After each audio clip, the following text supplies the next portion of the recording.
और पहले जब उनकी सरकार थी उन्होंने कहा था कि देश की संपत्ति पर पहला अधिकार मुसलमानों का। इंडिया में जनरल इलेक्शंस हो रहे हैं और जैसा कि हम सब जानते हैं कि 2014 से भाजपा पावर में है और अब की बार भी मोदी सरकार बड़ी आसानी से आ सकती थी अगर यहाँ पर एक इंसान की एंट्री ना होती। नमस्कार दोस्तों, नमस्कार दोस्तों, नमस्कार दोस्तों। Modi ji versus Dhruv Rathi. Dhruv Rathi, many thanks for joining us here. YouTube sensation Dhruv Rathi has been using social media to fact-check topics and hold the Indian government to account. Dhruv Rathee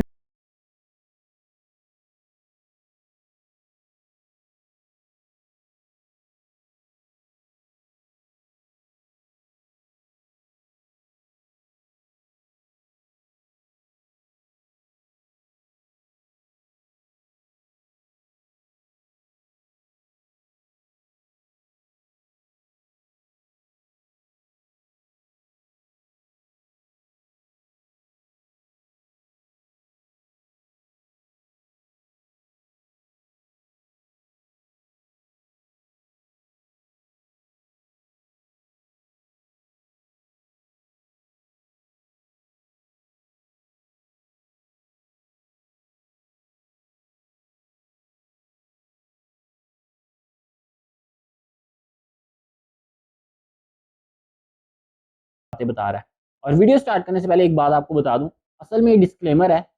Pakistan में मोदी जी की और मोदी सरकार की reputation काफी अच्छी है, नहीं की ना था ये वीडियो देखिए।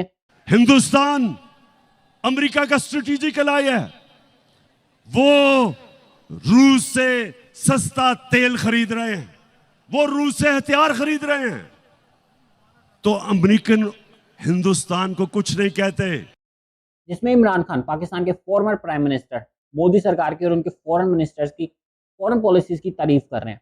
वो अलग बात है कि आपके जो फॉरेन मिनिस्टर हैं एस जयशंकर, वो एक नंबर के गेड़ीबाज इंसान है, इन पे कभी एतबार मत कीजिएगा। इनकी बात मैं वीडियो में आगे करूंगा जो मेरा सबसे फेवरेट टॉपिक है। लेकिन मेरा ये वीडियो बनाने का हरगिज़ मकसद ये नहीं है कि आपकी सोशल पॉलिटिकल और रिलीजियस आइडियोलॉजी को हर्ट करना, बल्कि एक छोटा सा कंट्रीब्यूशन है आपको पॉलिटिकल लिबर्टी और एक ब्रॉड विजन देने में। आप इंडिया से देख रहे हैं या पाकिस्तान से देख रहे हैं,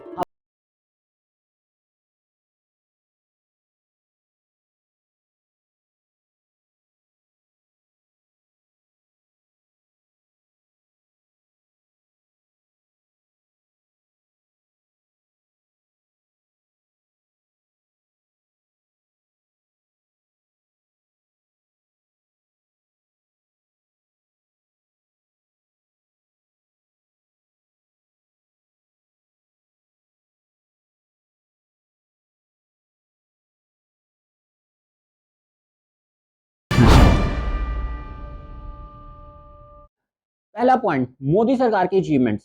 इस टॉपिक की डिटेल में बहुत ज्यादा नहीं जाऊंगा, लेकिन इस टॉपिक में ही 2-3 पॉइंट है वो जरूर कवर करेंगे। सबसे पहले ये कि बीजेपी के सपोर्टर और मोदी लवर कहते हैं कि मोदी साहब के आने की वजह से, मोदी के आने के बाद इंडिया का दबा दुनिया में बहुत ज्यादा बढ़ गया, इंडिया की रेपुटेशन बहुत ज्यादा बढ़ गई है। कुछ हद तक बात सही भी है। पाकिस्तान में मोदी जी की रेपुटेशन बहुत अच्छी है।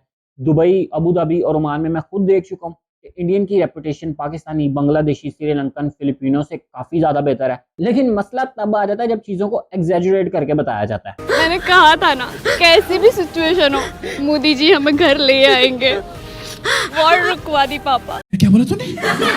मोदी जी ने वॉर रुकवा दी पापा। तो क्या आप जानते हैं इंडिया नाम की रेपुटेशन ब्रिटिश इंडिया के दौर से ही काफी ज्यादा थी। इंडिया नाम की ब्रांड वैल्यू, तभी तो बिना टाइम वेस्ट किए बड़ी समझदारी के साथ पंडित नेहरू ने इंडिया नाम का इंतखाब कर लिया अपने मुल्क के लिए। पर इसमें भी कोई शक नहीं कि पिछले दशक में इंडिया की रेपुटेशन काफी ज्यादा बढ़ी है। पर यह भी बात मानने वाली है कि इसमें मोदी का कोई योगदान नहीं। एक तरफ मोदी जी इंडिया को मदर ऑफ डेमोक्रेसी कह रहे हैं, दूसरी तरफ इंडिया में इलेक्शन आने पर हिंदू मुसलमान के नाम पे कट्टरवाद स्पीचेस करते हैं। तो आपको सच में लगता है कि इस तरह के लीडर आपकी रेपुटेशन बढ़ा सकते हैं दुनिया में? बाहर की बात तो छोड़िए, क्या इस तरह की स्पीचेस के बाद, इस तरह के लीडर्स के आने के बाद हिंदू मुसलमान इंडिया में, अपने मुल्क में शांति से रह पाएंगे, अमन शांति से रह पाएंगे? तो अगर आप लोगों ने इंडिया की इज्जत बढ़ाने के लिए शाबाशी और क्रेडिट किसी को देना ही है तो जाके दीजिए रतन टाटा, कल्पना चावला, सत्या नडेला, सुंदर पिचाई, अंबानी, शाहरुख खान, डॉक्टर अब्दुल कलाम, इसरो के साइंटिस्ट को जाके दीजिए, ना कि मोदी, योगी और अडानी को। ग्लोबल रेपुटेशन के बारे में छोड़ें, एक बार इंडिया के अंदर ही देख लीजिए क्या चल रहा है। लद्दाख में जो लोग बोल रहे हैं उनको क्यों नहीं सुना जा रहा? मणिपुर क्यों जल रहा है? केरला के खिलाफ प्रोपोगेंडा मूवीज को प्रमोट किया जाता है इंडिया के प्राइम मिनिस्टर की तरफ से। इंडिया के अंदर के हालात तो सुधर नहीं रहे। क्या आपको लगता है कि दुनिया की 5वीं सबसे बड़ी इकोनॉमी होना और दुनिया में रेपुटेशन बनाने का कोई फायदा है, जबकि ग्राउंड रियलिटी कुछ हो रहा है? तो अब जब दुनिया की 5वीं बड़ी इकोनॉमी की बात आ गई है तो जीडीपी की भी बात कर लेते हैं, क्योंकि बहुत से बीजेपी के सपोर्टर बात ये करते हैं कि मोदी जी ने इंडिया को उठा के 7वें नंबर से दुनिया की 5वीं सबसे बड़ी इकोनॉमी बना दिया।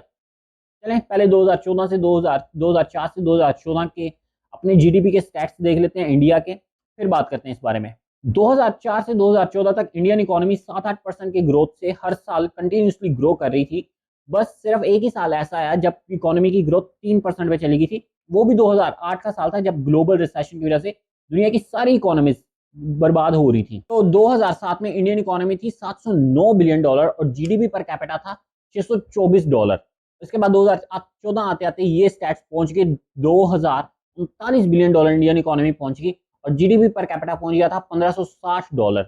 अब यहाँ से 2014 में भी इंडियन इकोनॉमी की ग्रोथ 8% पे थी। तो नरेंद्र मोदी को पहले ही हस्ती बस्ती इकोनॉमी मिली थी, तो इनकी जगह मोदी की जगह कोई भी और इंसान होता, कोई भी और पॉलिटिशियन होता, तो इंडियन इकोनॉमी की ग्रोथ इसी स्पीड में होनी थी।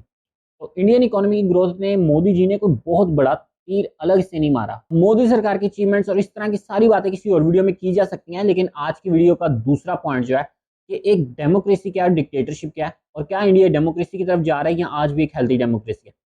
ये सब जानने के लिए आपको एक डिक्टेटर का माइंडसेट जानना पड़ेगा कि किस तरह एक इंसान इतना पावरफुल हो जाता है कि वो मुल्क में सब कुछ कंट्रोल करने लगता है। इसकी बात वैसे मैंने अपनी हीरो और विलन्स की सीरीज में हिटलर वाले एपिसोड में बहुत डिटेल से बात की है। आप चाहें तो जाके देख सकते हैं, बाद में वीडियो का लिंक आपको डिस्क्रिप्शन में मिल जाएगा। हिटलर का ही देख लीजिए, हिटलर ने किस तरह जूस जो उस टाइम माइनॉरिटी में थे, आर्यन जर्मन का दुश्मन बना दिया उन्हें, और आर्यन जर्मन जो उस टाइम मेजोरिटी में थे उनको कहा कि आपको जूस से खतरा है, ये वेस्टर्न सिविलाइजेशन को बर्बाद कर देंगे और हमें अब इनसे छुटकारा पाने का टाइम आ गया। और छुटकारा दिलाएगा कौन? हिटलर। अगर आप किम जोंग उन फैमिली को देख लीजिए जो कि सुप्रीम लीडर, जो कि पिछले 4 सालों से डिक्टेट करते आ रहे हैं नॉर्थ कोरिया को, वो क्या करते हैं? साउथ कोरिया के खिलाफ और अमेरिका और जापान के खिलाफ अपने लोगों को भड़काते हैं कि वो हमारे दुश्मन है, किसी टाइम भी हमें बर्बाद कर देंगे, अब हमें इनसे छुटकारा पाना है। और छुटकारा दिलाएगा कौन?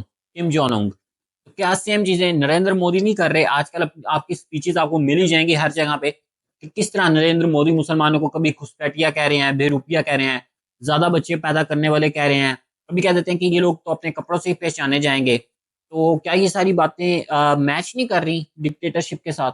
और नरेंद्र मोदी तो आजकल ट्रेंडिंग में चल रहे हैं, उनकी स्पीचेस आपको और भी बड़ी जगह मिल जाएंगी कि वो सही बोलते हैं या गलत। लेकिन मैं बात करता हूँ यहाँ पे एस जयशंकर के बारे में, क्योंकि मैं बहुत दिनों से उनका खेल बंद करने के चक्कर में था।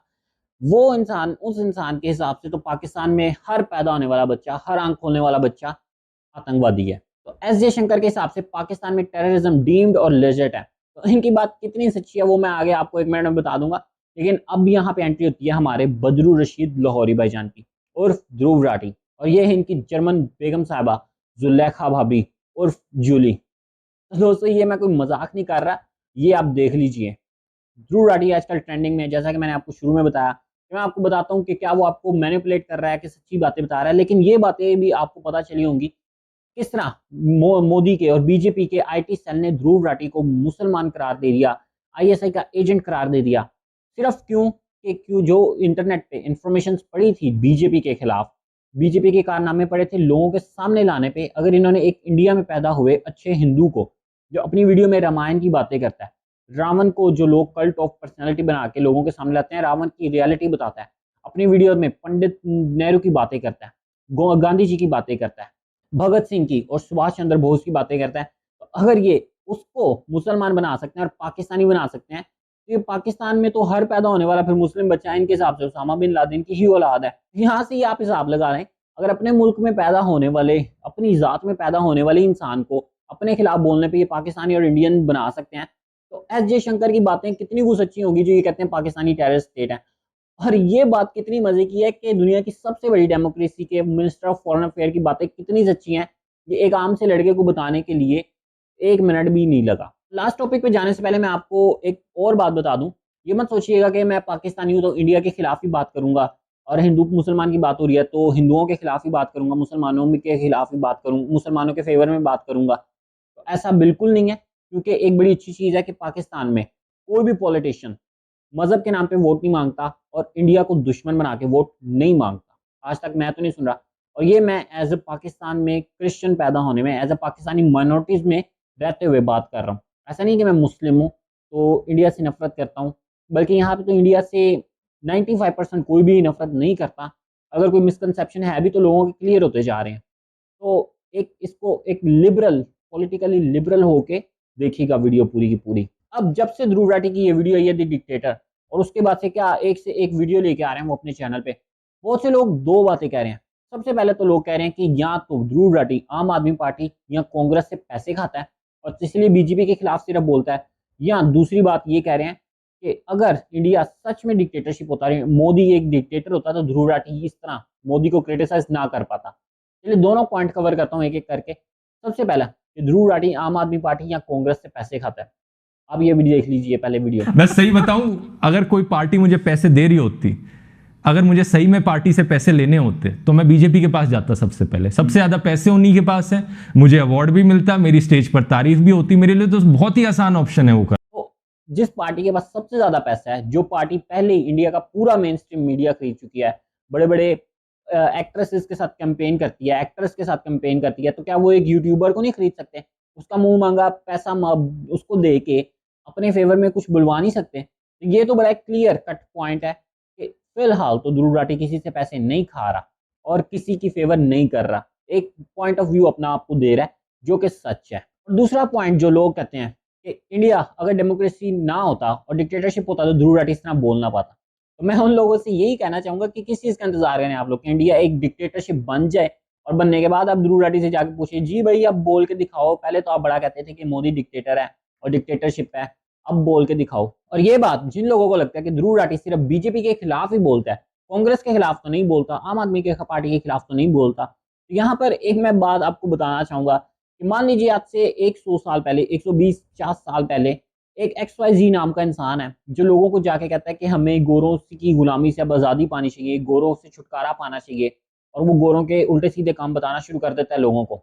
बीच में से कुछ लोग उठ के ये कहना शुरू कर दें, यार ये जो XYZ इंसान है ये सिर्फ गोरों के खिलाफ ही क्यों बोलता है? अगर ये इतना न्यूट्रल, इतना सच्चा है तो ये फिर इंडियन नेशनल कांग्रेस और मोहम्मद अली जिन्ना की मुस्लिम लीग के बारे में क्यों नहीं बोलता? उनके काम क्यों नहीं बताता? क्योंकि उस टाइम जो खतरा था, उस टाइम जो आज़ादी चाहनी थी, उस टाइम जिसकी गुलामी से आज़ाद होना था वो गोरे थे, तो इसलिए गोरों के खिलाफ बोलना पड़ता था। इसी तरह आज आप ये सोचिए कि आपके इंडियन कॉन्स्टिट्यूशन और डेमोक्रेसी को किससे खतरा है? क्या कांग्रेस से खतरा है, क्या आम आदमी पार्टी से खतरा है, या बीजेपी से खतरा है? तो जिससे खतरा है उसी के खिलाफ बोलेंगे। और अगर गलती से भी यहाँ पे ध्रुव राठी ने या किसी भी बड़े इन्फ्लुएंस वाले इंसान ने कांग्रेस के खिलाफ कुछ भी बोल दिया, तो मुझे लगता है जो लास्ट चांस रह भी गया है इंडियन डेमोक्रेसी को बचाने में, वो भी खत्म हो जाना है। यहाँ पे अब दोनों पॉइंट क्लियर हो गए कि एक, क्या ध्रुव राठी किसी से पैसे खा रहा है, ये सिर्फ मोदी के खिलाफ ही क्यों बोलता है, और दूसरा अगर मुल्क में डिक्टेटरशिप होती तो क्या होता? आपको क्लियर समझ आ गया होगा। अब यहाँ पे एक चीज मेरी तरफ से सोच लीजिए कि यहाँ पे ध्रुव राठी जो भी बोलता है, क्या वो गोदी मीडिया और गोदी इन्फ्लुएंसर की तरह अपनी मनगढ़ंत बातें करता है कि फैक्ट्स लेके आता है और सच बताता है? इस चीज पे भी आप जरूर उसको जज कर सकते हैं। और अगर कोई इंसान आपके लिए, आपके मुल्क को बचाने के लिए आवाज उठाता है तो उसके साथ आवाज मिला के अपना मुल्क बचाना पड़ता है। अब जानते हैं ये सारी बातें जो मैं आपसे कर रहा हूँ, जो मैं वीडियो में बता रहा हूँ, ये सब मैं ध्रुव राठी की वीडियो मिशन 100 करोड़ वाली पे कमेंट करने लगा था। और फिर मुझे ख्याल आया कि एज अ पाकिस्तानी मैं या कोई भी अमेरिकन, यूरोपियन, किसी कंट्री इंडिया के लिए क्या ही कर सकता है, या कोई भी किसी की कंट्री के लिए क्या कर सकता है? तो अपने मुल्क को बचाने के लिए संघर्ष इंसान को खुद ही करना पड़ता है। सारी बातें आप लोगों के सामने हैं, फैसला कीजिए, वोट का टाइम है। क्योंकि मैं तो ये नहीं जानता कि मोदी सही है या राहुल गांधी सही है या अरविंद केजरीवाल सही है, लेकिन मैं तो ये जरूर जानता हूँ कि अगर इस बार कांग्रेस आ गई और राहुल गांधी आ गया तो वो इंसान ना तो हिंदू और मुसलमान के नाम पे पॉलिटिक्स करेगा और ना ही पाकिस्तान को दुश्मन कहेगा, जिसकी वजह से पाकिस्तान और इंडिया के रिलेशन अच्छे हो सकते हैं, ट्रेड अच्छा हो सकता है। क्योंकि अभी रिसेंट में पाकिस्तानी ट्रेडर्स ने कहा है अपनी गवर्नमेंट से इंडिया के साथ ट्रेड बहाल किया जाए। तो अगर मोदी जी आ गए इस बार, जो स्पीचेस वो कर रहे हैं, तो लगता नहीं कि ऐसा कुछ हो पाएगा। सोच समझ के कीजिए। जाते जाते डॉक्टर अम्बेडकर की बात याद आ गई कि भक्ति अगर धर्म में है तो वो आत्मा की मुक्ति का सबब बन सकती है, लेकिन भक्ति अगर राजनीति में है तो वो जरूर बर्बादी का सबब बनेगी। वीडियो पसंद आया तो वीडियो शेयर कर देना, क्योंकि मेरी ये वीडियो अगर एक इंसान के पास पहुंचे या काफ़ी लोगों के पास भी पहुंचे तो शायद उनको मेरा मैसेज समझ आ जाए। मिलते हैं अगली वीडियो में। Thank you.